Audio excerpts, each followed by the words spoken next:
সমগ্র কর্মকাণ্ড সেখানে দিয়ে দেওয়া হয়েছে। বিআইডব্লিউটি এর কাছ থেকে কি প্রত্যাশা করে, নাগরিকের কি দায়িত্ব আছে, সিটিজেন চার্টার তৈরি করে সেটাও আমরা বিআইডব্লিউটি এর ওয়েবসাইটে গোটা জাতিকে জানিয়ে দেওয়ার চেষ্টা করেছি। পাশাপাশি বিআইডব্লিউটি এর প্রধান কার্যালয় সহ সদরঘাট, বরিশাল, নারায়ণগঞ্জ এই ধরনের পোর্টগুলো আমরা ডিজিটালাইজড কর্মসূচির আওতায় নিয়ে আসার জন্য আমরা কর্মসূচি গ্রহণ করেছি।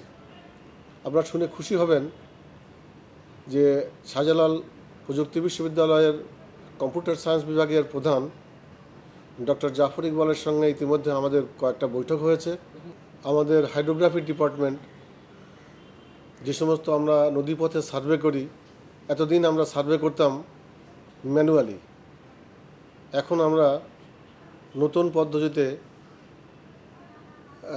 ইলেকট্রনিক ডাটা প্রসেসিং সিস্টেমের সফটওয়্যার সংগ্রহ করেছি এবং মাল্টিবিম ইকো সাউন্ডার আমরা সংগ্রহ করেছি, যার মাধ্যমে এখন আর ওই চার্ট আমাদের ম্যানুয়ালি তৈরি করতে হয় না। এখন কম্পিউটার অ্যারেঞ্জমেন্টের মাধ্যমে, মেশিনের মাধ্যমে যখন নদীর একদম তলদেশ পর্যন্ত দেখা যাচ্ছে, সঙ্গে সঙ্গে চার্টও বেরিয়ে আসছে। এই যে বিষয়গুলো এবং এই চার্টগুলো দেশের নেভিতে কাজে লাগছে, বিশ্ববিদ্যালয়ের ভূগোল ডিপার্টমেন্ট কাজে লাগছে, ইঞ্জিনিয়ারিং বিশ্ববিদ্যালয়ে কাজে লাগছে, বিভিন্ন গবেষণা প্রতিষ্ঠানে কাজ লাগছে। আমাদের কাছ থেকে এগুলো তারা সংগ্রহ করে নিচ্ছেন, বিভিন্ন নদীপথের এই হাইড্রোগ্রাফি সার্ভে চার্ট, এগুলো আমরা অটোমেশন সিস্টেমে আমরা নিয়ে আসার চেষ্টা করেছি।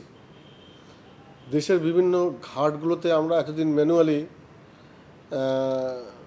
টিকিটিং সিস্টেম আমরা করেছিলাম, ইদানিং আমরা সেই টিকিটিং সিস্টেম পরিবর্তন করে ইলেকট্রনিক মেশিনের মাধ্যমে এই টিকিটিং কার্যক্রম শুরুর একটা পরিকল্পনা নিয়ে অগ্রসর হয়েছে আমরা। এছাড়াও আমরা বিভিন্ন টেন্ডার যখন করি, এই টেন্ডারগুলো আগে শুধু পত্রিকায় দিয়ে রাখতাম, মানুষ পত্রিকা অনেকে পেত, অনেকে পেত না। এখন টেন্ডারের পাশাপাশি আমরা আমাদের ওয়েবসাইটের মাধ্যমেও এই টেন্ডারগুলো আমরা দেওয়ার ব্যবস্থা করছি।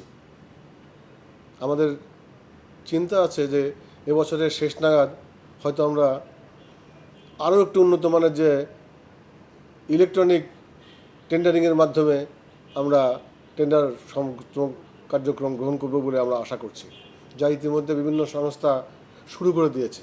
যে কোনো লোক যে কোনো জায়গায় আমাদের এই কম্পিউটারের মধ্যে তার ঢুকে নিয়ে আমাদের কার্যক্রম সম্পর্কে জানতে পারবে এবং আমি নিজেও এখানে বসে বিভিন্ন ডিপার্টমেন্টের কার্যক্রমগুলো কী হচ্ছে না হচ্ছে জানতে পারবো। ঠিক তেমনিভাবে আমরা আর একটা ডিপার্টমেন্ট বসে অন্য একটা ডিপার্টমেন্টের কার্যকলাপের সঙ্গে তথ্য সংগ্রহ করে নিয়ে তারা কাজ করতে পারবে।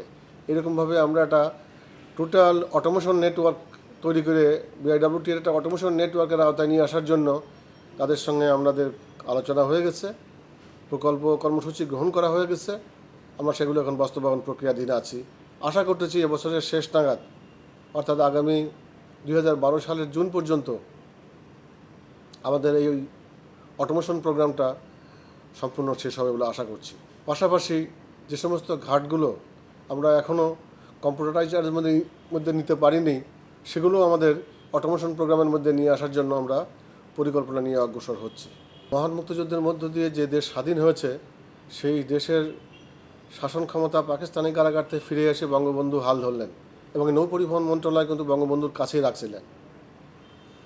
1972 সালে বঙ্গবন্ধু বিআইডব্লিউটিকে 2টি ড্রেজার দেয় এবং 1975 সালে তাকে হত্যা করার কিছুদিন আগে আরও 5টি ড্রেজার বিআইডব্লিউটিকে দেয়। এই 7টি ড্রেজার দিয়ে বিআইডব্লিউটিকে ম্যানুয়ালি বিভিন্ন খনন কার্যগুলো সম্পন্ন করতে হতো। বর্তমান সরকার ক্ষমতায় আসার পর প্রথম একনেক মিটিংয়ের প্রথম এজেন্ডাতেই বিআইডব্লিউটির জন্য 3টি আধুনিক ড্রেজারের ক্রয়ের অনুমতি প্রদান করেন এবং যে ড্রেজারগুলো আমাদের বর্তমানে 3টা অলরেডি চলে আসছে, হয়তো আগামী মাসের মধ্যে মাননীয় প্রধানমন্ত্রী উদ্বোধন করে দেবেন এবং এই ড্রেজারগুলো অটোমেশন পদ্ধতিতে আমার কাছে আসছে। এখন আমি বলতে পারবো সুইচ টিপলেই কত তেল খরচ হচ্ছে, আমি সুইচ টিপলেই বলতে পারবো কত ড্রেজিং হচ্ছে, কত আমার খনন করা প্রয়োজন, কত হয়েছে, এই সব কিছুই মোটামুটি এখন অটোমেশন প্রোগ্রামের মধ্যে আমাদের চলে আসছে। সময় শেষ হয়ে এলো, এবারে বিদায় নেবার পালা। কিন্তু মন খারাপের কোনোই কারণ নেই, কারণ দেখা হচ্ছে আগামী পর্বে। ততদিন পর্যন্ত সবাই ভালো থাকুন। আল্লাহ হাফেজ।